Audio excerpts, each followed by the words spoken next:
बेटा आज की क्लास में हम लोग स्टडी करने वाले हैं सिंपल हार्मोनिक मोशन के बारे में। ठीक है, तो अभी तक जो हमने पिछले क्लास में पढ़ा, हमने थर्मोडायनेमिक्स और केटीजी वगैरह पढ़ लिया था। ठीक है, तो इस क्लास में जो हम लोग स्टडी करेंगे उसका नाम है क्या? Simple harmonic motion. ठीक है, बात को समझते हैं। पहले बात, ये चैप्टर का नाम जान लीजिए, सिंपल हार्मोनिक मोशन। ठीक है, अब इस चीज को समझेंगे कैसे, आइए देखते हैं। देखो, दो टाइप के मोशन इसमें बताए गए। पहले एक होता है पीरियोडिक मोशन, दूसरा होता है नॉन पीरियोडिक मोशन। जब आप पीरियोडिक मोशन की बात करते हो तो बताते हो कि इक्वल साइकिल, अगर आप डिस्टेंस इक्वल ट्रेवल करते हो इक्वल इंटरवल ऑफ टाइम में, उसे हम लोग क्या बोलते हैं? पीरियोडिक। एक सेम पीरियड में मूवमेंट करेगा, कोई पार्टिकल सेम पीरियड में अगर मूवमेंट करेगा उसे हम लोग क्या बोलेंगे? पीरियोडिक मोशन बोल देंगे। अगर अनइक्वल रहेगा उसे हम लोग क्या बोल देंगे? नॉन पीरियोडिक मोशन बोल देंगे। अगर आप देखोगे, एक एक चीज करते चलते हैं। पीरियोडिक मोशन की अगर बात करते हैं, पीरियोडिक मोशन की अगर बात करते हैं तो यहाँ पे आप देख सकते हैं इस तरीके से, अगर सेम पीरियड में, टाइम पीरियड में मूवमेंट करता है इस तरीके से, ठीक है, उसे हम लोग क्या बोलते हैं? पीरियोडिक मोशन बोलते हैं। ठीक है, अगर हम लोग नॉन पीरियोडिक मोशन की बात करें, इसकी बात करें, नॉन पीरियोडिक मोशन की बात करें तो अनइक्वल चलेंगे। जैसे मान लीजिए ये यहाँ तक एम्पलीट्यूड बनाना, फिर एक छोटा बड़ा बना दो इस तरीके से, तो ये हमारा क्या बन जाएगा? नॉन पीरियोडिक मोशन बन जाएगा। Periodic motion and non periodic motion, बिल्कुल क्लियर हो गया किस तरीके से बात आती है आपकी।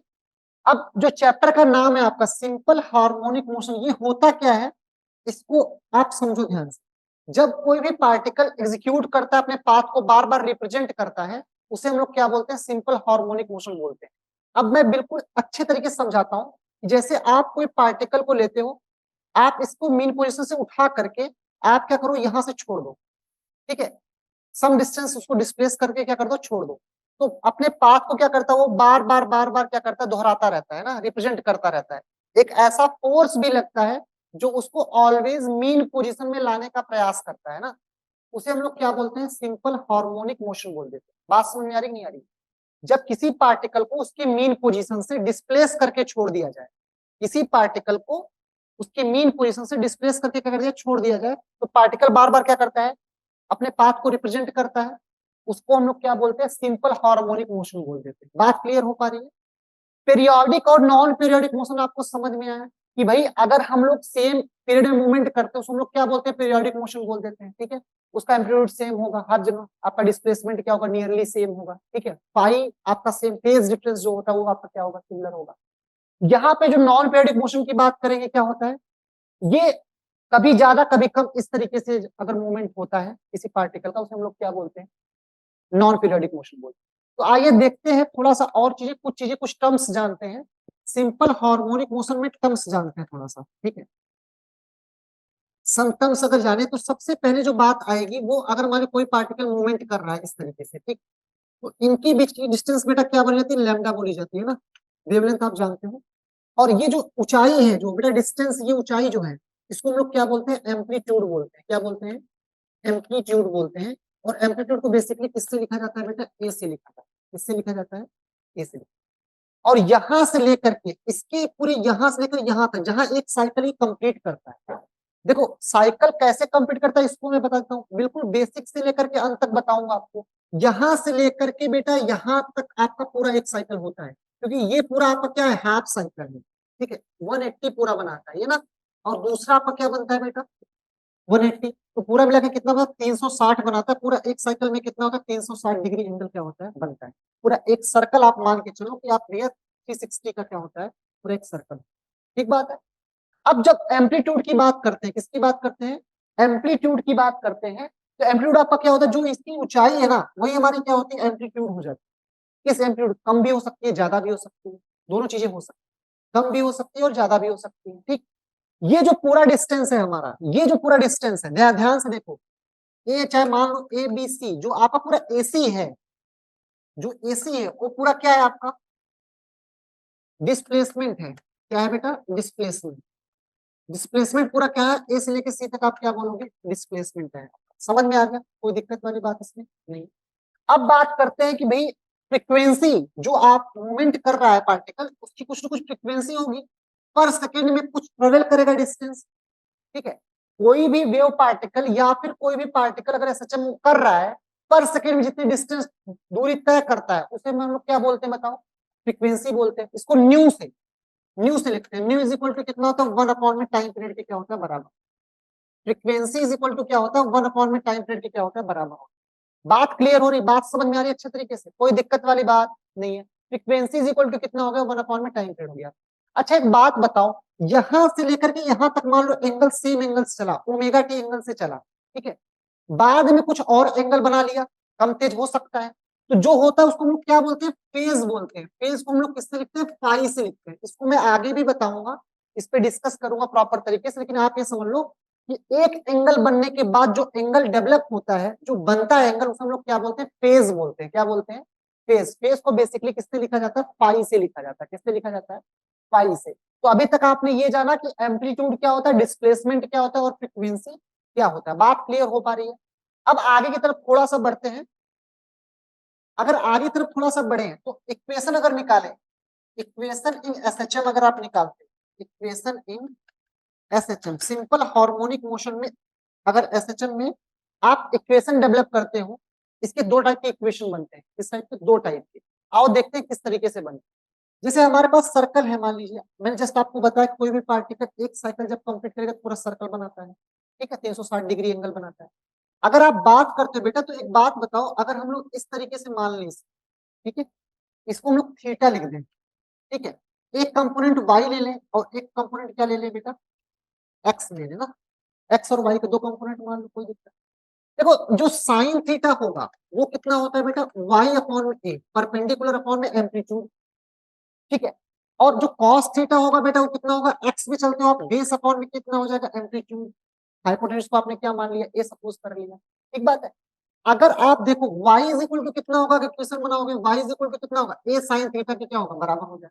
कोई दिक्कत वाली बात नहीं है। अगर आप theta is equal to omega times t लिखते हो, तो y इज इक्वल टू बेटा कितना हो जाएगा बताओ, a sin ओमेगा t के बराबर हो जाएगा। ठीक बात है। इसी प्रकार से अगर आप x is equal to a cos theta लिखते हो, तो आपका क्या वैल्यू मिलेगा, x is equal to a cos omega t के क्या हो जाएगा, बराबर हो जाएगा। बात समझ में नहीं है। और एक बात बताओ, x की इक्वेशन हमारे पास मिल गई a cos ओमेगा t, ध्यान दो, x इज इक्वल टू क्या मिल गया, a cos ओमेगा t मिल गया, y इज इक्वल टू क्या मिल गया हमें, a sin ओमेगा t मिल गया। तो ये जो इक्वेशन ऑफ एसएचएम है ये y कंपोनेंट का है, x इज इक्वल टू जो a cos ओमेगा t है ये किस कंपोनेंट का है, x कंपोनेंट का है।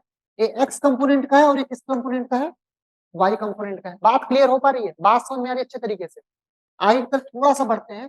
अगर इनको जोड़ दिया जाए, रिजल्टेंट में क्या करते हैं, जोड़ देते हैं अगर मान, तो आपके पास y is equal to a sin omega t है और x इज इक्वल टू बेटा कितना है, a cos ओमेगा t है। इनको स्क्वायर करके क्या कर दो, जोड़ दो। क्या कर दो भैया, जोड़ दो। क्या मिलेगा, Y square plus x square is equal to, यहाँ बेटा मिलेगा A square sine square omega T plus कितना हो जाएगा बेटा, A square cos square omega T. कोई दिक्कत वाली बात नहीं है। अब Y square plus x square is equal to बेटा कितना हो जाएगा, ए स्क्वायर आप कॉमन कर लीजिए, क्या मिलेगा बेटा, साइन स्क्वायर ओमेगा टी और प्लस बेटा कितना हो जाएगा, कॉस स्क्वायर ओमेगा टी क्या हो जाएगा, बराबर हो जाएगा। बोलो, यहाँ बेटा एक मिल जाएगा, तो ये हमारा एम्पलीट्यूड क्या कितना बन जाएगा, Y square plus A square is equal to कितना हो जाएगा, ए स्क्वायर के बराबर। अगर आप ए लिखते हो तो ए इज इक्वल टू क्या मिलेगा, root over Y square plus कितना हो जाएगा, एक्स स्क्वायर के बराबर। ये पूरा आपको क्या मिला, एम्पलीट्यूड मिला। बात समझ में आ रही नहीं आ रही है। अगर आपको ए निकालना हो तो कितना मिलेगा, Y square plus x square ना, यहाँ पे एक्स स्क्वायर है, एक्स स्क्वायर आप डालो। ठीक बात है। चलो इसको थोड़ा सा हम सही करते हैं, जो यहाँ पे एक्स स्क्वायर, इसको जस्ट एक्स स्क्वायर ही रहने दें ना। ये क्लियर हुआ, y is equal to A sine omega T, X is equal to A cos omega T, Y square plus x square equal to A square sine square omega T plus A square cos square omega T. हमने A निकालना है, A is equal to कितना होगा, y square plus x square हो जाएगा।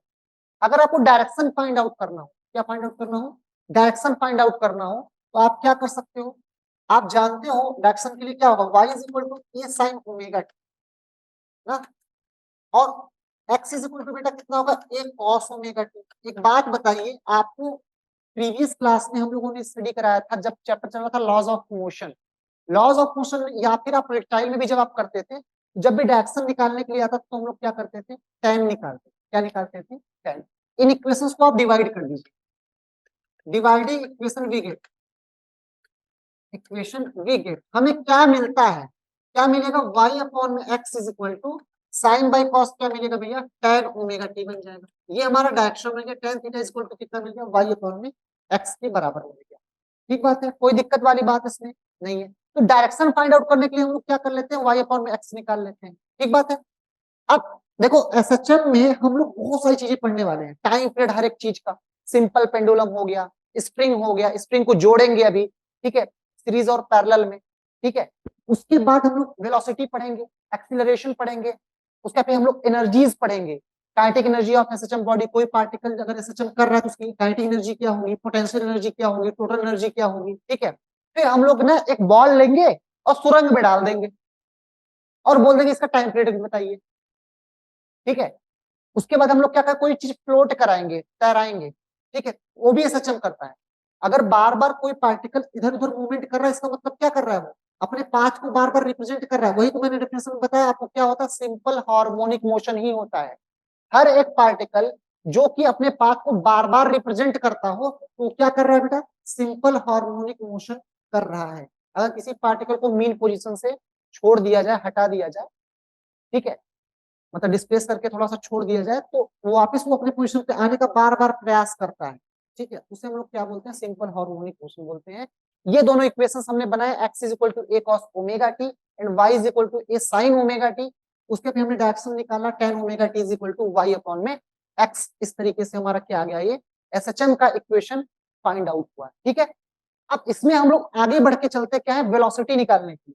क्या निकालने के लिए बेटा, वेलोसिटी निकालने के लिए हम लोग स्टडी क्या करने वाले हैं, वेलोसिटी इन एसएचएम। सिंपल हार्मोनिक मोशन में हम लोग क्या करते हैं, वेलोसिटी स्पीड करते हैं, वेलोसिटी और स्पीड, या फिर क्या करते हैं, एक्सीलरेशन करते हैं। आइए देखते हैं। सबसे पहले अगर देखते हैं तो कोई पार्टिकल अगर एसएचएम में मूवमेंट करता है तो कैसे मूवमेंट करेगा, x इज इक्वल टू कितना होता है बेटा, a cos ओमेगा t, और y इज इक्वल टू बेटा कितना होता है, a sin ओमेगा t। अगर वर्टिकली मूव कर रहा है, इसका अगर हमें वेलोसिटी निकालना हो तो बेटा कैसे करेंगे, बेटा dy अपॉन में dt, एक बार डिफरेंशिएशन कर दीजिए, differentiate with respect to t। अगर आप dy बाय dt निकालते हो तो क्या मिलेगा बेटा, a sin ओमेगा t के क्या मिलेगा बेटा, a cos ओमेगा t मिलेगा। क्या मिलेगा बेटा, a cos ओमेगा t मिलेगा। dy बाय dt का क्या मिलेगा बेटा, a cos ओमेगा t मिलेगा ना। और ओमेगा t का फिर से करेंगे बेटा, क्या मिलेगा, ओमेगा मिलेगा। आपको डिफरेंशिएशन कंप्लीट फंक्शन का जो बताएंगे, क्या बताएंगे बेटा, कंप्लीट फंक्शन ये हमारे पास ए साइन थीटा, इसको आप कवर करते हो, बाद में उसका जिसको कवर करते हो उसका फिर से डिफरेंशिएशन करते हो। तो ए साइन ओमेगा टी का ए कॉस ओमेगा टी, और ओमेगा टी का फिर से करेंगे तो क्या मिलेगा, A cos omega T into omega मिल जाएगा। ये डी वाई डी टी जो बना आपका, ये क्या बना बेटा, वेलोसिटी बना। क्या बना, वेलोसिटी बना। तो वेलोसिटी इक्वल टू कितना मिलेगा, ए ओमेगा कॉस ओमेगा टी, ये मिलके आपके पास क्या मिला, वेलोसिटी का इक्वेशन मिल गया। फॉर मैक्सिमम कंडीशन, मैक्सिमम के लिए कॉस थीटा कितना लोगे, 0 डिग्री, कॉस 0 बनेगा तभी आपका क्या मिलेगा 1। कॉस किस पे मैक्सिमम होता है, 0 डिग्री पे मैक्सिमम होता है। तो आइए देखते हैं वी मैक्सिमम कंडीशन के लिए क्या बनेगा आपका, ए टाइम्स ओमेगा बन जाएगा ना, ए इंटू ओमेगा आप लिख सकते हो, v maximum equal to a omega लिख सकते हो, इसमें कोई दिक्कत वाली बात नहीं है। बात समझ में आ रही है, कोई दिक्कत नहीं इसमें, पक्की बात है। चलो आगे बढ़ते हैं, इस वेलोसिटी का वापस से क्या करते हैं, डिफरेंशिएशन करते हैं। क्या करते हैं, डिफरेंशिएशन करते हैं। तो v की वैल्यू आपने क्या निकाला है, ए ओमेगा कॉस ओमेगा टी, ये निकाला है। इसका वापस से जब इंटीग्रेशन करेंगे, डिफरेंशिएशन करेंगे ना भाई, अगर आपको डिस्टेंस से जाना है, किसमें, वेलोसिटी में जाना है, तो क्या करोगे आप, डिफरेंशिएशन।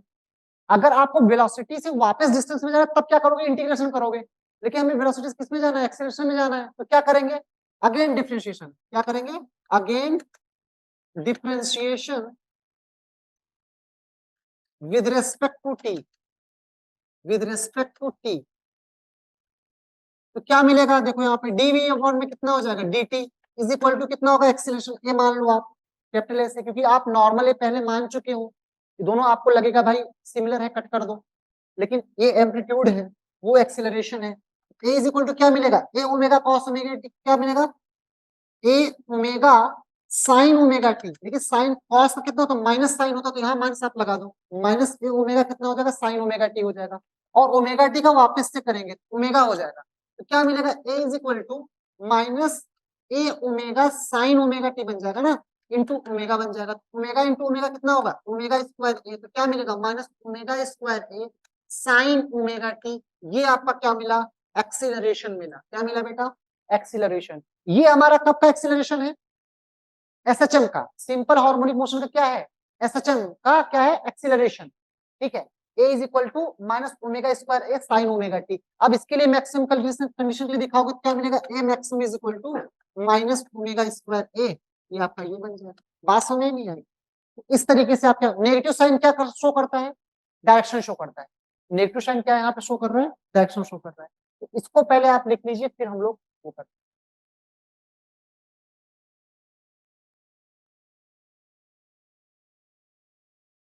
चलो बेटा, अब हम लोग ये स्टडी कर लिए कि भाई एक्सेलरेशन और वेलोसिटी किस तरीके से आया। एक्सेलरेशन क्या है, माइनस ओमेगा स्क्वायर ए आ गया, ठीक है, और ए अगर आप निकालते हो तो minus omega square A sine omega T, इस तरीके से बनता है। जब आप वेलोसिटी निकालते हो तो ए ओमेगा साइन ओमेगा टी बन जाता है, ठीक बात है। उसका मैक्सिमम कंडीशन निकालते हो तो आप क्या मिलता है, ए ओमेगा बन जाता है, कोई दिक्कत वाली बात नहीं है। अब हम लोग पढ़ने वाले हैं एनर्जी, क्या पढ़ने वाले हैं, energy in SHM, energy in SHM, ठीक है। सिंपल हार्मोनिक मोशन में क्या एनर्जी किस तरीके से निकलती है, तो सबसे पहले जो एनर्जी निकलेगी क्या निकलेगी बेटा, काइनेटिक एनर्जी, क्या निकलेगी बेटा, काइनेटिक एनर्जी निकलेगी, ठीक है। सबसे पहले जो एनर्जी निकलेगी क्या निकलेगी, काइनेटिक एनर्जी निकलेगी ना। सबसे पहले जो एनर्जी की बात करेंगे किसकी बात करेंगे, काइनेटिक एनर्जी, ठीक है, फिर पोटेंशियल एनर्जी की, फिर टोटल एनर्जी की बात करेंगे, ठीक है। तो जो ये चैप्टर हमारा है ना, ये बहुत ही आसान और बहुत अच्छा चैप्टर है, सच बताऊं ये चैप्टर बहुत आसान चैप्टर है और सबसे अच्छा चैप्टर है, क्योंकि इसमें कंपेयरिंग कराना होता है बस, मैक्सिमम टू मैक्सिमम क्वेश्चन में जो क्वेश्चन पूछे गए हैं, आईआईटी एडवांस के भी क्वेश्चन 7-8 क्वेश्चन अभी करवाऊंगा, ठीक है। तो उसमें भी आप देखो ना, केवल कंपेयर है, अगर आपको फॉर्मूला अच्छे से आता है तो आप कंपेयर करा के इस क्वेश्चन को सॉल्व कर सकते हो, लेकिन फॉर्मूला अगर आपको पता नहीं रहेगा तो फिर आप नहीं कर सकते। देखो ये ऐसे चैप्टर्स है ना जो कि आपको फ्री के मार्क्स देते हैं, लेकिन थोड़ा सा आपको क्या करना है, फॉर्मूला वगैरह लर्न करके रखना है। चलिए काइनेटिक एनर्जी की बात करते हैं, तो सबसे पहले बेटा काइनेटिक एनर्जी का फॉर्मूला लिख लेते हैं ना, क्योंकि यूज करना पड़ेगा, हाफ एम वी स्क्वायर, ये यूज करना है हमें, काइनेटिक एनर्जी का फॉर्मूला में यूज करना क्या, हाफ एम वी स्क्वायर, ये यूज करना है, कोई दिक्कत वाली बात नहीं। अब ये जो वेलोसिटी है, क्या है जो, ये जो वेलोसिटी है, वेलोसिटी का हमने क्या निकाला था अभी, v इज इक्वल टू हमने क्या निकाला था बेटा, ए ओमेगा, देखो x इज इक्वल टू बेटा कितना होता है, ए कॉस ओमेगा टी, इसका डिफरेंशिएशन अगर करेंगे dx अपॉन dt क्या मिलेगा बेटा बताओ, माइनस ए ओमेगा साइन ओमेगा टी, यही तो मिलेगा, बोलो। अगर v देखेंगे तो माइनस ए ओमेगा साइन ओमेगा टी, यही मिलेगा। अगर अच्छा, अगर आपका क्वेश्चन यहाँ पे बन सकता है, क्या बन सकता है, आपने कॉस कंपोनेंट क्यों लिया, साइन कंपोनेंट क्यों नहीं लिया, क्योंकि बेटा जब भी पार्टिकल मूवमेंट करता है ना, मूव करता है, वो कैसे मूव करता है पता है आपको, सबसे पहले उसका कंपोनेंट कौन सा लिया जाता है, हॉरिजॉन्टल कंपोनेंट, हॉरिजॉन्टली मूव करने के लिए लिया गया है x equal to a cos omega t. इसका डिफरेंशिएशन करने के बाद क्या आता है, minus A omega sine omega t, v is equal to minus A omega sine omega T, यही v की वैल्यू किसमें पुट करेंगे, v की वैल्यू पुट कर देंगे, हाफ एम वी स्क्वायर में पुट कर देंगे, तो क्या मिलेगा, kinetic energy is equal to half m minus A omega sine omega T का होल स्क्वायर, कोई दिक्कत वाली बात नहीं है। अब kinetic energy is equal to बेटा कितना होगा बताओ, half m a square omega square sine square omega T, बोलो। अब माइनस का स्क्वायर भी प्लस में बदल जाएगा, यहाँ क्या मिलेगा, A square omega square sine square omega T, एक तरफ कर लो, ओमेगा स्क्वायर को एक तरफ कर लो, क्या मिलेगा, kinetic energy is equal to half M omega square sine square, क्या मिलेगा बेटा, ओमेगा टी बन जाएगा, कोई दिक्कत वाली बात नहीं है, कोई दिक्कत नहीं इसमें। ए है यहाँ बचा हुआ तो ए स्क्वायर यहाँ पे कर दो, ठीक है, कोई दिक्कत नहीं है। अब एक बात बताओ, आपके पास क्या मिला, kinetic energy is equal to मिला हाफ एम ओमेगा स्क्वायर ए square sine square omega T, यही मिला। अब आप जानते हो अभी लिखा था आपने, क्या लिखा था, y is equal to A sine omega t लिखा था आपने, यही लिखा था ना। अब इसका अगर स्क्वायरिंग करें, y स्क्वायर करें तो क्या मिलेगा, A square sine square omega T, बोलो। अब इसी की वैल्यू हम लोग क्या करेंगे, इसमें पुट कर देंगे, तो क्या मिलेगा, kinetic energy is equal to half M omega square A square that put कर देते हैं ना, फिर इसकी वैल्यू जब पुट करेंगे तो क्या मिलेगा हमें बताओ, एम ओमेगा स्क्वायर तो आ गया। अब ये पूरी वैल्यू कितनी है, ये पूरी वैल्यू वाई स्क्वायर ही तो है, तो आपका फॉर्मूला क्या बना, half M omega square y square. Kinetic energy is equal to half M omega square y square, ये हमारा क्या मिला, फॉर्मूला मिला किसका, काइनेटिक एनर्जी ऑफ एसएचएम में कोई पार्टिकल अगर मूवमेंट कर रहा है उसकी जो एनर्जी होगी, काइनेटिक एनर्जी होगी, किसके बराबर होगी, half M omega square y square के क्या होगी, बराबर होगी।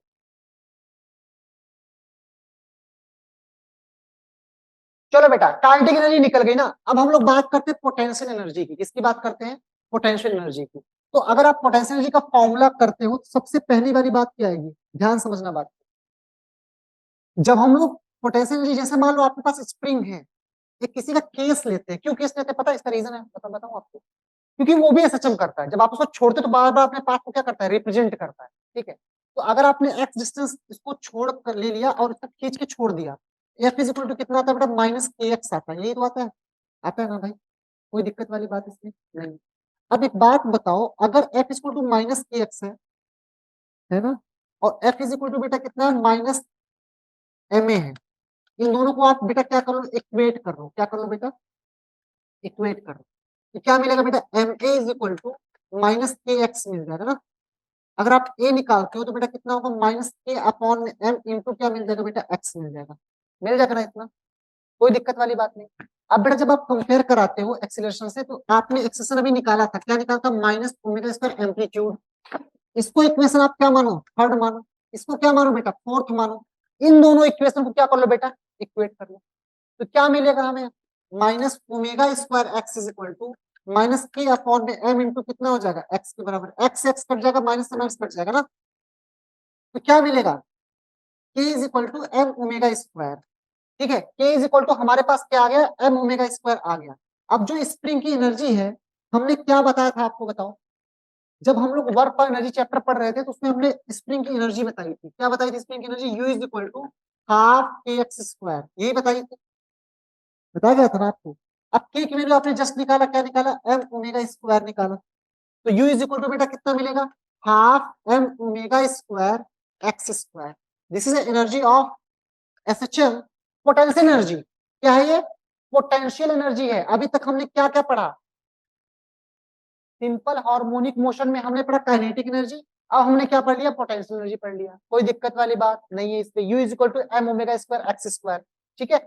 अगर हम लोग टोटल एनर्जी की बात कर लेते हैं यहीं पे, टोटल एनर्जी की अगर बात करते हो तो क्या होता है बेटा, kinetic energy plus potential energy, तो काइनेटिक एनर्जी बेटा कितनी है बताओ, half M omega square y square, ये हमें मिला था, और प्लस पोटेंशियल एनर्जी बेटा कितनी, half M omega square x square मिला है, दोनों को बेटा जोड़ देते हैं तो क्या मिलेगा, half m m omega square common कर लीजिए, y square plus x square, this is, आपने ये चीज पढ़ा था, कब पढ़ा था, अभी जस्ट हमने पढ़ाया था, इक्वेशन इन एसएचएम में पढ़ाया था कि y square plus x square किसके बराबर होता है, ए स्क्वायर के, एम्पलीट्यूड के स्क्वायर के बराबर होता है, तो आप यहाँ पे लिख सकते हो क्या, total energy is equal to half M omega square, और यहाँ पूरा कितना होगा, ए का स्क्वायर, ये आपका क्या बन गया, टोटल एनर्जी, इसको आप नोट कर लीजिए, हाफ एम ओमेगा स्क्वायर ए स्क्वायर, ये हमारा क्या हुआ, टोटल एनर्जी का फॉर्मूला बना एसएचएम में।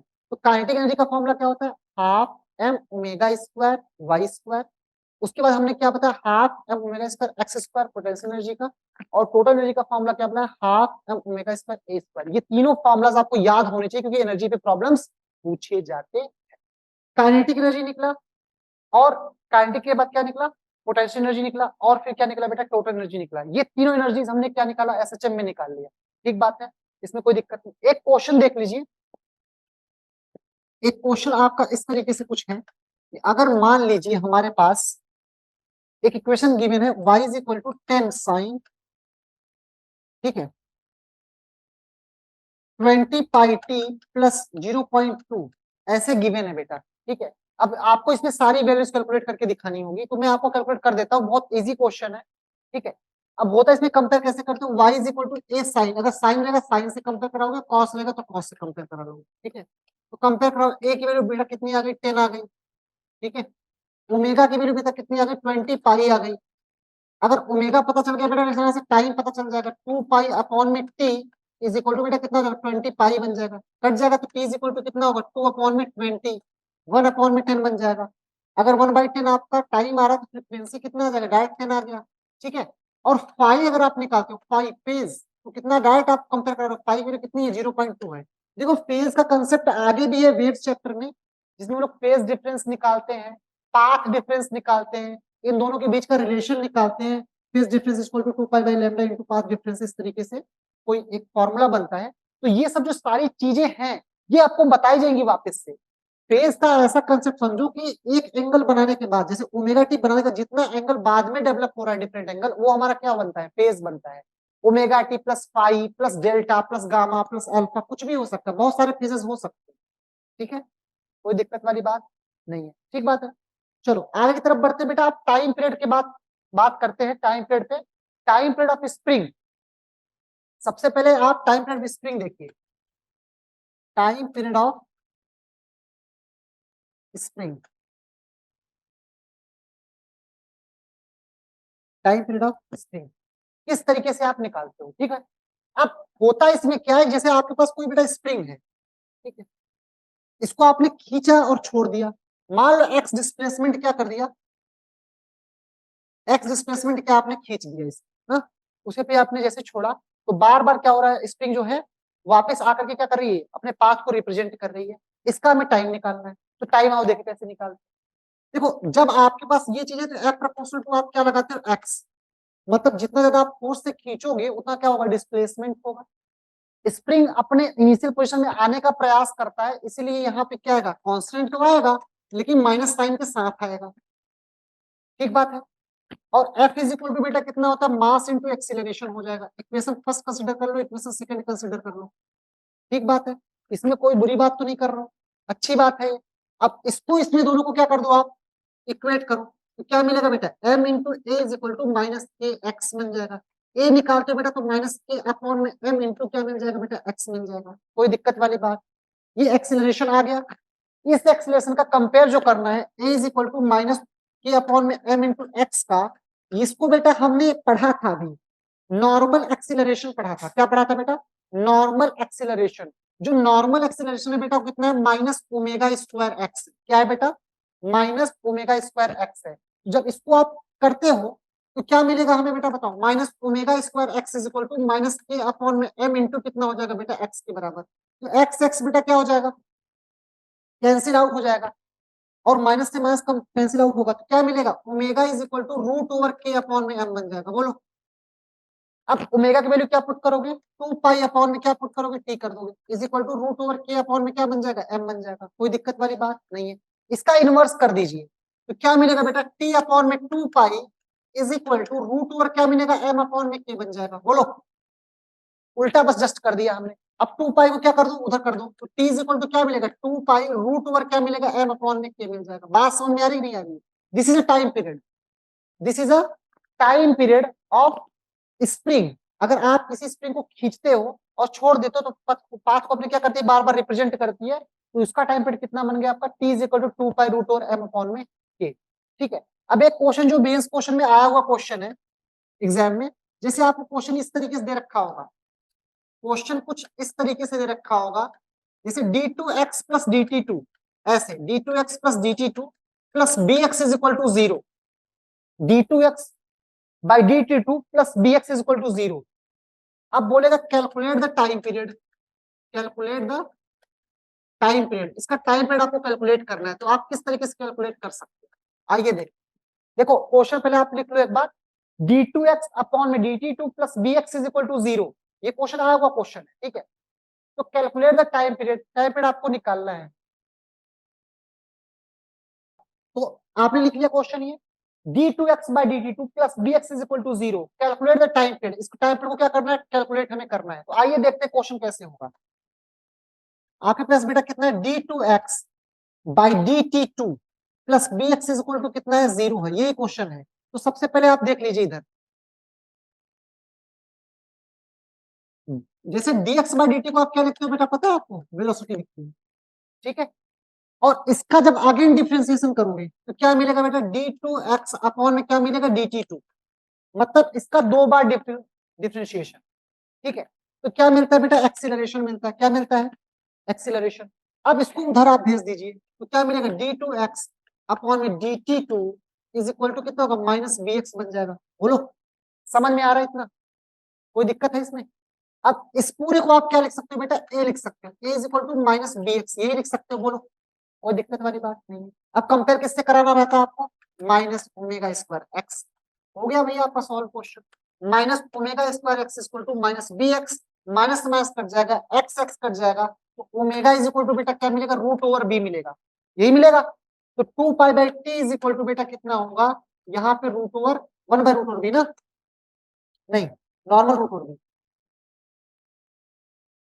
ध्यान से देखो यहाँ पे,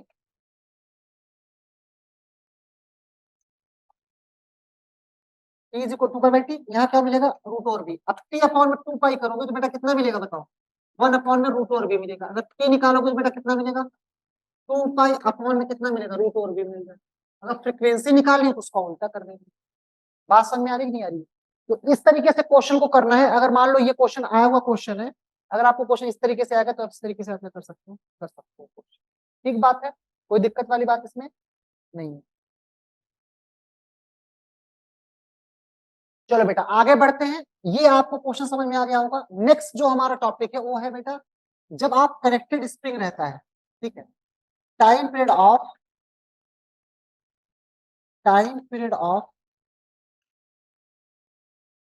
कनेक्टेड स्प्रिंग।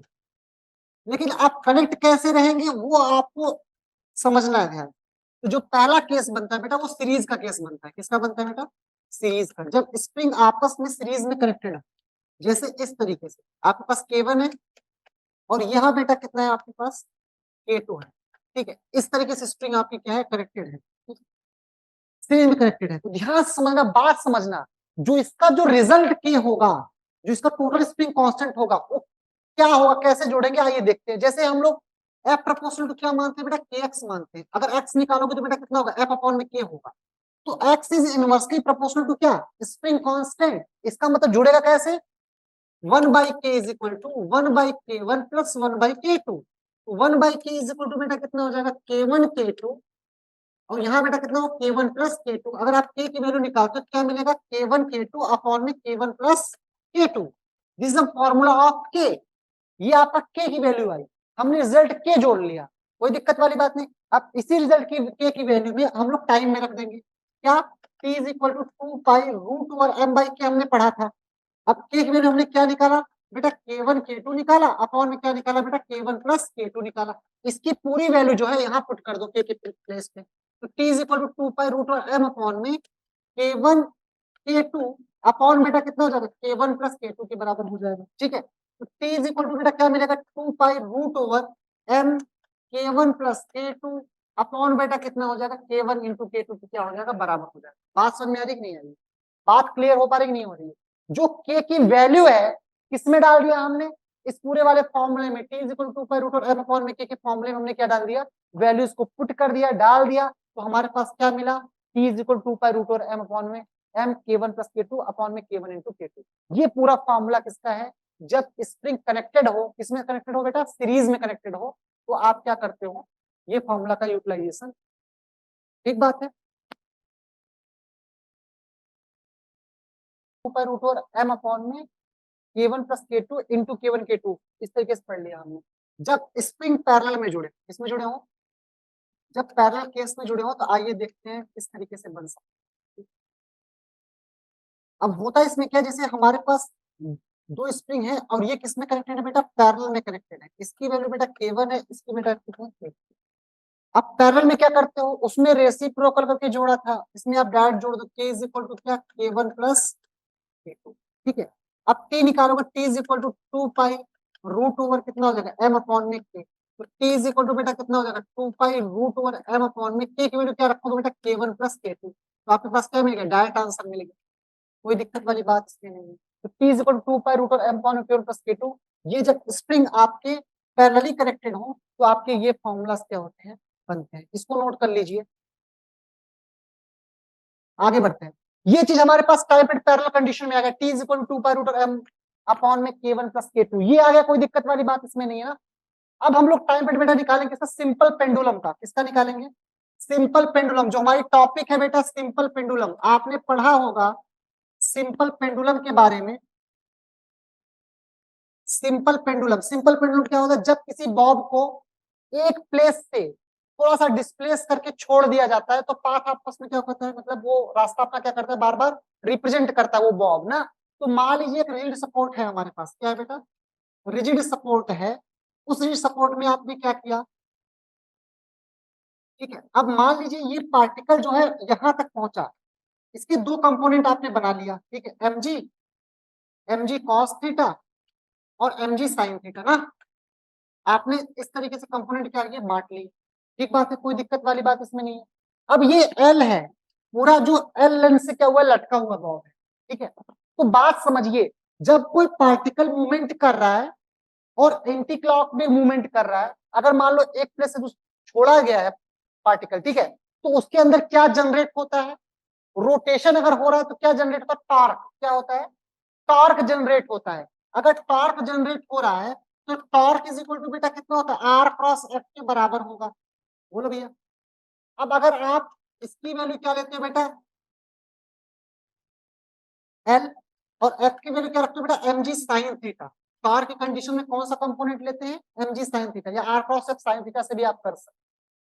अब टॉर्क जो है एंटी क्लॉक घुमाता है ना कोई पार्टिकल को, तो minus M G L sine theta बन जाएगा। आप लिख सकते हो, कोई दिक्कत वाली बात इसमें नहीं, कोई समस्या वाली बात नहीं। अब आप जानते हो टॉर्क इज इक्वल टू बेटा क्या होता है, आई टाइम्स अल्फा होता है। क्या होता है? I alpha. ये मैंने आपको कब बताया था, रोटेशनल मोशन में टॉर्क और इनर्शिया में रिलेशन होता है, torque is equal to I times alpha. तो इक्वेशन आप इसको अगर फर्स्ट मानते हो, इसको सेकंड मानते हो, तो इनको इक्वेट कर लीजिए। तो I alpha is equal to बेटा कितना हो जाएगा, minus M G L sine theta upon में कितना हो जाएगा, नहीं इतना ही होगा ना, minus M G L sine theta, और टाइम पे कितना हो जाएगा, आई अल्फा। अगर बेटा आप अल्फा निकालते हो तो कितना होगा, minus M G L sine theta upon बेटा कितना हो जाएगा, बेटा बताओ, आई हो जाएगा। बोलो, समझ में आ गया अच्छे तरीके से? तो अल्फा की जो हमारी वैल्यू मिली बेटा, वो क्या मिली, minus M G L sine theta upon में आई, यही मिली। आइए देखते हैं थोड़ा सा आगे बढ़ करके। तो अल्फा इज इक्वल टू बेटा कितना होगा, minus M G L sine theta upon बेटा कितना हो जाएगा, आई के बराबर, ये होता है। अब हम लोग यहाँ पे थोड़ा सा बाइनोमियल थ्योरम यूज करेंगे, साइन थीटा का expansion. Sine theta is equal to बेटा theta, theta cube upon factorial 3 बस अब 5 upon factorial 5 up to so on ना। लेकिन हमें चाहिए कि इसकी पहली वैल्यू से मतलब होना चाहिए कि साइन थीटा की जो सबसे अप्रोक्सीमेटली वैल्यू है वो कितना है बेटा, थीटा के बराबर। तो यहाँ थीटा पुट कर देंगे तो अल्फा इज इक्वल टू बेटा कितना होगा, minus M G l theta upon बेटा कितना हो जाएगा, आई के बराबर हो जाएगा। ठीक बात है। Alpha is equal to minus M G l theta upon में आई। इक्वेशन क्या मान लो बेटा, फोर्थ मान लो, ठीक है। अब समझो ध्यान से बात। बेटा जब आपके पास ए था, यहां समझो, ए इज इक्वल टू किससे compare, minus omega square x से कंपेयर कराते थे जब लीनियर मोशन था ना। अब एक जगह जब रोटेशन हो रहा है तो एक जगह पे क्या लिखेंगे बेटा, अल्फा। ओमेगा में रोटेशन क्या होगा, सेम ही होगा। एक्स की जगह पे क्या लेंगे बेटा, थीटा लेंगे। तो यहाँ वैल्यू पुट करो बेटा, किसमें किससे कंपेयर करें, alpha is equal to minus omega square theta से कंपेयर कराएंगे। इक्वेशन नंबर क्या मान लो, 5। नहीं समझे? जब हमारा लीनियर मोशन था तो लीनियर में हम लोग किससे कंपेयर कराते थे, माइनस ओमेगा स्क्वायर एक्स से कंपेयर कराते थे, ठीक है। और जब हमारा रोटेशनल मोशन है तो ओमेगा स्क्वायर थीटा से कंपेयर कराते हैं, ठीक बात है।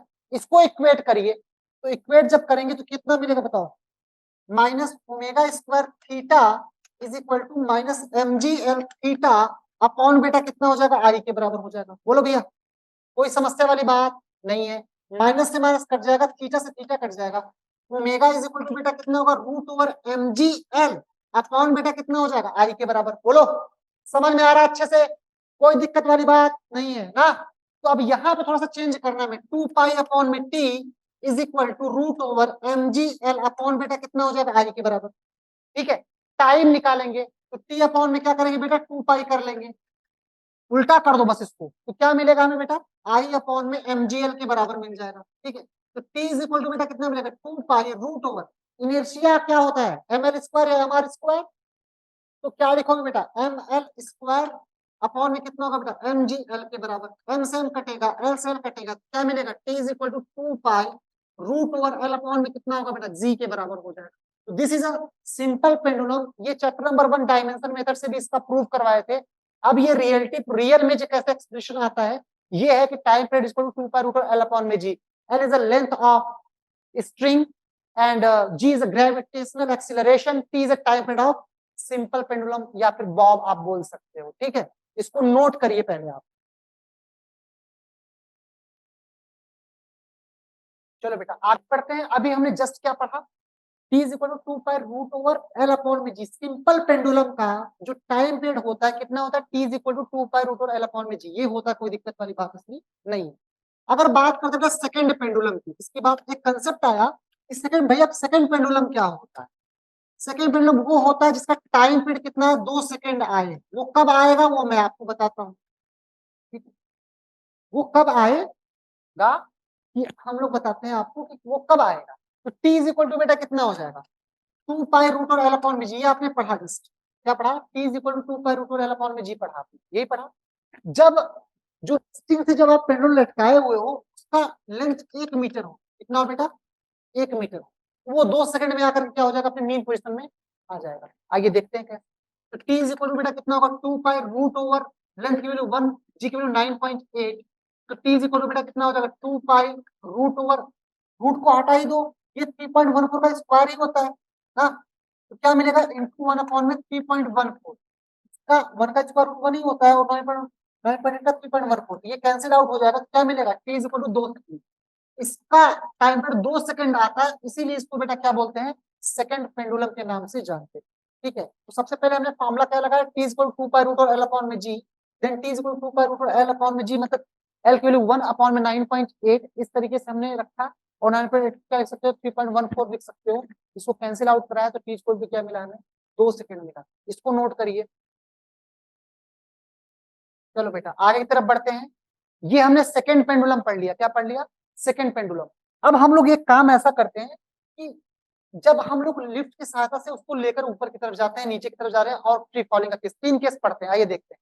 तो पहला जब केस जब अपवार्ड की तरफ मूवमेंट करेगा, किसकी तरफ बेटा, अपवार्ड की तरफ, तो टाइम पीरियड बेटा क्या निकल के आएगा, T is equal to 2 pi root over L upon में क्या जोड़ते थे, जी में ए को जोड़ देते थे, जी प्लस बन जाएगा। ठीक बात है। दूसरा जो हमारा है वो बेटा डाउनवर्ड है, क्या है, डाउनवर्ड। ठीक है, इसके लिए जब बेटा हम लोग पढ़ते हैं तो क्या पढ़ते हैं, P is equal to 2 pi root over L upon में जी माइनस ए पढ़ लेते हैं, कोई समस्या वाली बात नहीं। तीसरा जो बेटा पढ़ते हैं वो पढ़ते हैं बेटा फ्री फॉलिंग का केस, किसका बेटा, फ्री फॉल का। फ्री फॉल का मतलब बेटा क्या होता है पता है, डाउनवर्ड तो जा रहा है लेकिन एक्सेलरेशन बेटा किसके बराबर हो जाएगा, जी के बराबर। तो अगर आप पुट करते तो अनडिफाइंड बन जाएगा ना, देखो टाइम पीरियड बेटा क्या बन जाएगा, अनडिफाइंड बन जाएगा, तो नीचे जीरो आपके आ जाएगा, जी माइनस जी। एक मिनट जी पुट कर दोगे तो जी माइनस जी, इसमें क्या हो जाएगा, जीरो। तो टी इज इक्वल टू 2 पाई कितना होगा, रूट ओवर एल अपॉन में जीरो। तो अनडिफाइंड बन जाएगा, किसी चीज में अनडिफाइंड का मल्टीप्लिकेशन करने पे क्या आता है, जीरो आता है, अनडिफाइंड आता है। किसी चीज में अगर अनडिफाइंड का मल्टीप्लिकेशन करें तो क्या मिलेगा, अनडिफाइंड मिलेगा या जीरो मिलेगा,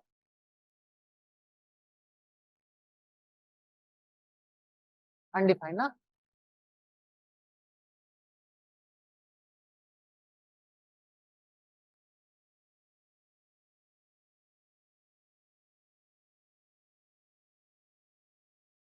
चलो बेटा नेक्स्ट में हम लोग देखते हैं।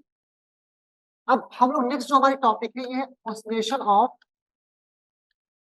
Balanced balanced wheel watch. तो बेटा देखो अगर कोई पार्टिकल रोटेट कर रहा है, ठीक है, एक ही OSHM अगर मान लो कर रहा है, तो उसको हम लोग कैसे किस तरीके से डेरिवेट करते हैं इसको समझिए। तो टॉर्क प्रोपोर्शनल टू बेटा कितना होता है, थीटा होता है। ठीक है, और टॉर्क इज इक्वल टू बेटा कितना होगा, सी थीटा हो जाएगा। क्या बन जाएगा बेटा, सी थीटा। समझ में आया, सी आपका क्या है, रीस्टोरिंग कांस्टेंट है, क्या है, रीस्टोरिंग कांस्टेंट। यहाँ पे आप माइनस लगा देते हो क्योंकि ये क्या है, माइनस सी थीटा, मतलब टॉर्क क्या होता है, नेगेटिव होता है। ठीक है, अब बेटा टॉर्क इज इक्वल टू कितना होता है, आई अल्फा, समझ लो पहले, I alpha. Torque equal to बेटा कितना होगा, आई alpha.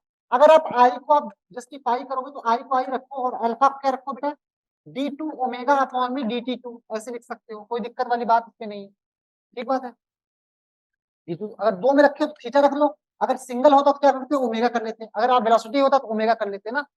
Alpha is equal to यहाँ पे कितना, alpha equal to theta upon में DT2, इस तरीके से आप क्या कर सकते हो, लिख सकते हो। ठीक है, तो अगर आप D2 थीटा अपॉन में DT2 बेटा आपको निकालना हो तो आप क्या निकाल सकते हो बेटा बताओ, यहाँ पे टॉर्क अपॉन में कितना लिख सकते हो, आई लिख सकते हो ना, टॉर्क अपॉन में आई लिख सकते हो, कोई दिक्कत वाली बात नहीं है, कोई दिक्कत वाली बात नहीं है ना। अब एक बात बताओ, इनको दोनों को अगर हमें कंपेयर कराना हो तो क्या लिख सकते हो बताओ, क्या लिख सकते हो बताओ, अगर इनको दोनों को टॉर्क दोनों को हमें कंपेयर कराना हो तो क्या कर सकते हो, C theta is equal to, C theta is equal to बेटा कितना, I into B two theta upon में कितना लिख सकते हो बेटा, बी थ्री टू, ऐसे लिख सकते हो। बोलो अब बेटा इसको एक तरफ कर लो, ठीक है, तो क्या मिलेगा बताओ, सी थीटा अपॉन में I is equal to minus का डी टू थीटा अपॉन में क्या हो जाएगा बेटा, डी टी टू हो जाएगा। ये अल्फा ही तो है, अब कंपेयर करा लो, अल्फा इज इक्वल टू बेटा कितना है, माइनस सी थीटा अपॉन में आई, ये आया। और अल्फा इज इक्वल टू आप जानते हो जब एंगुलर मोशन करता है तो माइनस ओमेगा, अभी जस्ट जस्ट बताया, माइनस ओमेगा स्क्वायर थीटा से क्या कराते हो, कंपेयर कराते हो, ठीक है। अब इनको आप क्या करो, इक्वेट कर लो, क्या मिलेगा, minus omega square theta is equal to minus C theta upon में आई हो जाएगा, माइनस से माइनस कट जाएगा, थीटा से थीटा कट जाएगा, ओमेगा इज इक्वल टू बेटा कितना मिलेगा बताओ, सी अपॉन में आई बन जाएगा।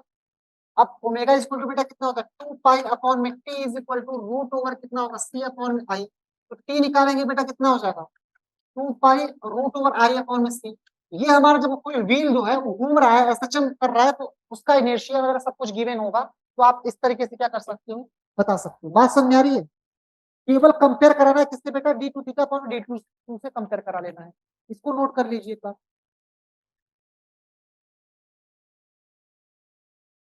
चलो बेटा आगे की तरफ बढ़ते हैं, ये जो हमने किया अभी जैसे, ये अब हम लोग अगर किसी उसमें डालते हैं, देखो सब में आपने सीख लिया कंपेयर ही कराना है ना, कोई यूट्यूब की नली होगी, अगर उसमें आपको टाइम पीरियड निकालना होगा तो टी इज इक्वल टू क्या लगाओ, T two pi root H upon में क्या लगा दो, जी लगा दो, कोई दिक्कत वाली बात नहीं, ठीक है। अगर लेंथ वेरिएबल होगा, लेंथ की वैल्यू आप पुट कर लोगे, कोई दिक्कत।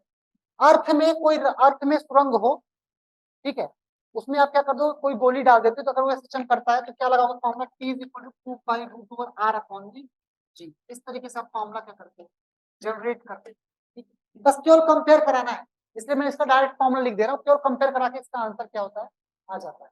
T is equal to 2 pi root H upon में g, T is equal to 2 pi root R upon में जी। ये किसके लिए है, यूट्यूब नली के लिए है, और ये किसके लिए है, जब अर्थ के लिए, अर्थ को कोई सुरंग हो, जब हमने फॉर्मूला बताया था ना आपको, g dash is equal to g 1 minus d upon में आर, इस तरीके का फॉर्मूला हमने क्या किया था, जनरलाइज किया था, इसमें ग्रेविटेशन वाले चैप्टर में, उससे आपका निकल के फॉर्मूला आ जाता है। दोनों फॉर्मूला को आप याद रखिए बस, और कोई दिक्कत वाली बात नहीं।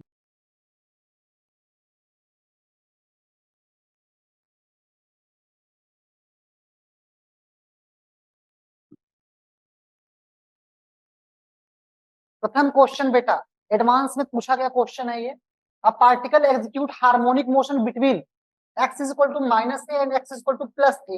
The time taken for it to go from 0 to a by 2 is t1 and to go from a by 2 is a t2. Then कौन सा ऑप्शन इसमें सही होना चाहिए, t1 बड़ा होगा t2 बड़ा होगा t1 से, t1 बड़ा होगा t2 से, t1 बड़ा होगा t1 बराबर होगा t2 से, और t1 is equal to 2t1 के बराबर होगा, 2t2 के बराबर। एक बार वापस से क्वेश्चन समझ लेते हैं। A particle execute harmonic motion between x is equal to minus a and x is equal to plus a. The time taken for it to go from 0 to a by 2 is t1 and to go from a by 2 a is t2. Then t2 बड़ा होगा t1 से, या t1 बड़ा होगा t2 से, या t1 बराबर होगा t2 से, या फिर t1 बराबर होगा किसके, 2t2 के बराबर, ठीक है। कोई दिक्कत वाली बात, ठीक है। तो जब बेटा ये क्वेश्चन को हम लोग कर रहे हैं तो ध्यान दीजिए, क्या मिलेगा हमें बेटा बताओ, इक्वेशन साइन ओमेगा टी1 और ए बाई टू के लिए अगर बेटा आप देखोगे कितना होगा, साइन ओमेगा टी1 के लिए अगर देखेंगे बेटा तो क्या मिलेगा बताओ हमें, यहाँ पे बेटा क्या लिख सकते हैं, ए बाई टू ना, मतलब 1/2 के बराबर। ए साइन ओमेगा टी वाला फॉर्मूला यूज कर सकते हैं ए बाई टू के लिए। ओमेगा टी1 इक्वल टू बेटा कितना मिलेगा, पाई अपॉन में क्या मिलेगा बताओ, कितना मिलना चाहिए, पाई अपॉन में 60 डिग्री, कितना होता है, पाई बाई 60, पाई बाई 6 बोल सकते हो ना इसको, पाई बाई 6 बोल सकते हो। तो अगर आप टी1 निकालोगे बेटा कितना होगा, पाई अपॉन में 6 ओमेगा आ जाएगा। बोलो कोई दिक्कत वाली बात नहीं है, जब दूसरा दोनों को कर रहे हैं तो हमारा क्या बन जाएगा, साइन ओमेगा टी 90 डिग्री पूरा बनेगा। तो क्या मिलेगा हमें, sine omega T1 plus T2 is equal to बेटा कितना होगा, 1। 1 मतलब कितना होगा बेटा, साइन 90 डिग्री, पाई के बराबर, पाई बाई 2 के बराबर ना, किसके बराबर होगा बताओ, पाई बाई 2 के बराबर। तो अगर आप देखोगे तो यहां से बेटा अगर हम लोग देखें ओमेगा T1 प्लस T2, तो साइन को यहाँ पे कन्वर्ट अगर करेंगे तभी तो आपका पाई बाई 2 के बराबर होगा, अगर डायरेक्ट देखें तो, वरना 1 के बराबर लिखना पड़ेगा ना। तो अगर आप देखोगे तो यहाँ T1 प्लस T2 की जो वैल्यू मिलेगी हमें, क्या मिलेगी बताओ, पाई अपॉन में 2 ओमेगा बन जाएगा। बोलो अब T2 निकालोगे बेटा कितना हो जाएगा बताओ, पाई अपॉन में 2 ओमेगा माइनस कितना होगा बताओ बेटा, T1 के बराबर ना। तो आपका आंसर कितना आएगा, T2 is equal to pi upon में कितना होगा बताओ, T1 की वैल्यू आपने पुट करनी है ना, पाई अपॉन में 2 ओमेगा माइनस कितना होगा बताओ, T1 की वैल्यू पाई अपॉन में 6 ओमेगा ना। तो कितना आंसर बनना चाहिए आपका, पाई बाई 3, तो मतलब उसका दोगुना होगा। तो डी ऑप्शन आपका क्या होना चाहिए, करेक्ट होना चाहिए, दोगुना। T1 इक्वल टू 2 T2 के क्या हो जाना, बराबर होना चाहिए।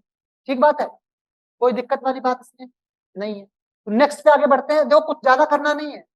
ए साइन ओमेगा टी से हमने क्या किया, जनरलाइज किया इक्वेशंस को। ठीक है, A sine omega T equal to कितना, 1/2।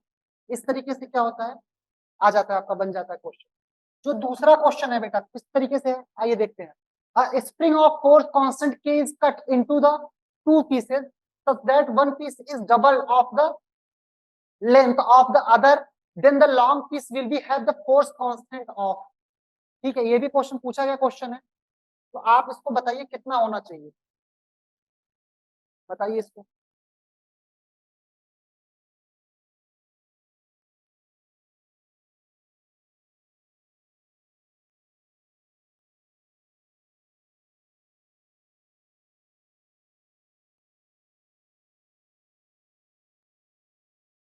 अब बेटा वो कह रहा है spring of force constant K is cut into two pieces such that the one piece is double of the length of other then the long piece will be have the force constant of. तो सबसे पहले समझने वाली बात क्या है, जो इसका एक्स डैश बनेगा बेटा, डिस्प्लेसमेंट बनेगा, कितना बनेगा, जो कट कर रहे हैं पीसेस को। ठीक है, उसका फिर जो पहला लेंथ है वो डबल है, तो कितना बनेगा आपका, 2/3x आपका डिस्प्लेसमेंट बन जाएगा।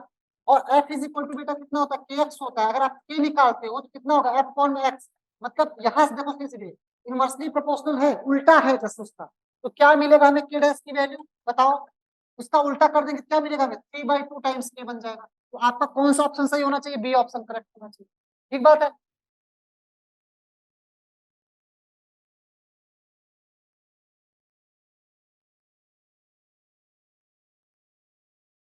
चलो बेटा नेक्स्ट क्वेश्चन हमारा क्या है, two bodies m and n are equal masses are spring of spring constant K1 and K2 respectively. If the two bodies oscillate vertically such that their maximum velocity are equal, the ratio of amplitude vibration of m to that of n is K1 by K2, K2 by K1, root over K1 by K2 and root over K2 upon में K1। ये हमें बताना है बेटा, इसको करके दिखाइए आप।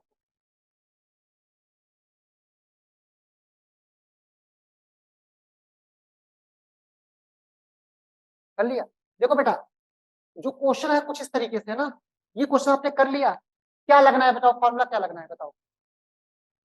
इसमें फॉर्मूला आप क्या लगाओगे बताओ, इसमें देखो कह रहे हैं मैक्सिमम वेलोसिटी आर इक्वल, इसका मतलब क्या लगाओ बेटा, a1 omega 1 is equal to बेटा क्या लगाओगे, a2 ओमेगा 2। दैट कोई दिक्कत वाली बात नहीं है, कोई दिक्कत वाली बात है क्या, नहीं है ना। अगर बेटा a1 बाई a2 करते हो बेटा तो यहाँ पे कितना आ जाएगा बताओ, बताओ क्या आ जाएगा, ओमेगा 2 अपॉन ओमेगा 1 आ जाएगा। बेटा इससे सीधे क्या पता चल रहा है कि रेशियो जो होना चाहिए डायरेक्टली प्रोपोर्शनल किसके होना चाहिए बताओ, रूट ओवर K2 अपॉन में K1 के। बोलो डिपेंडेंसी रूल इसीलिए याद रखो, जब दूसरा वाला के प्रोपोर्शनल पे क्या होता है, डायरेक्ट K2 अपॉन में K1 बन जाएगा। Omega is proportional to K, then कितना हो जाएगा K2 अपॉन में K1। Omega is equal to कितना, omega equal 2 pi root over m upon में K होता है ना, अपॉन में K है इसलिए K2 क्या आया है ऊपर। अगर ओमेगा 2 ओमेगा 1 बाय ओमेगा 2 होता तो क्या आ जाता बेटा बताओ, क्या था, इसका जस्ट उल्टा आ जाता। ठीक है, कहने का सेंस है मैक्सिमम वेलोसिटी को आपको बराबर दिखानी है। ठीक है, बात समझ में आई नहीं आ रही है, इसको बस आप थोड़ा सा चेंज कर सकते हो, बाकी और कुछ नहीं कर सकते। तो डायरेक्ट आपका कौन सा ऑप्शन सही होना चाहिए, रूट ओवर K2 अपॉन में K1, डी ऑप्शन ना, इसको कर लो।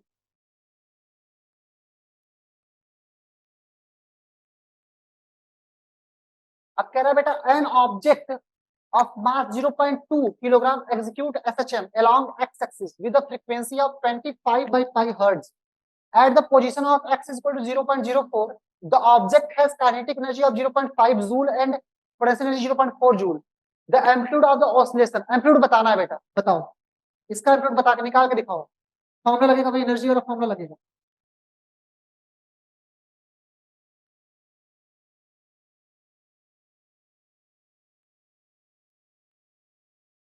अब बेटा देखो इसमें टोटल एनर्जी निकालना है, एक बार फिर से क्वेश्चन देख लो। An object of mass 0.2 kilogram executes SHM along x-axis with a frequency of 25 by pi hertz. At the position of x equal 0.04, the object has a kinetic energy of 0.5 joule and potential energy 0.4 joule. The amplitude of the oscillation आपको निकालना है, तो formula आप लगा लो total energy का। Total energy क्या होता है बेटा, kinetic energy plus potential energy, मतलब 0.4 जूल और प्लस कितना होगा बेटा 0.5 जूल। इन दोनों को देखो दोनों एक्सिस पे निकालना है, आधा का दोनों जुड़ जाएगा, क्या मिलेगा बेटा बताओ, 2 पाई स्क्वायर m, ठीक है, न्यू स्क्वायर इंटू कितना होगा बेटा a स्क्वायर। अब यहाँ से एक वैल्यू आप क्या कर सकते हो, निकाल सकते हो, बात समझ में नहीं आ रही है, तो आप यहाँ से बेटा एम्पलीट्यूड निकाल सकते हो बड़े आराम से, बस कैलकुलेशन है और कुछ नहीं करना है, डायरेक्ट आपको कुछ तो कुछ आंसर आपको मिल जाएगा एम्पलीट्यूड का।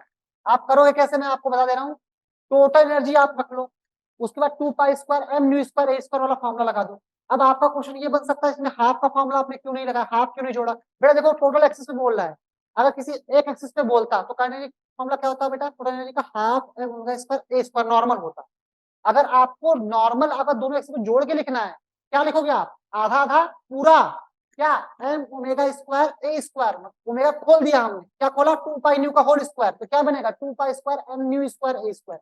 यहाँ न्यू क्या है, फ्रीक्वेंसी, न्यू क्या है, फ्रीक्वेंसी, यही समझने वाली बात है।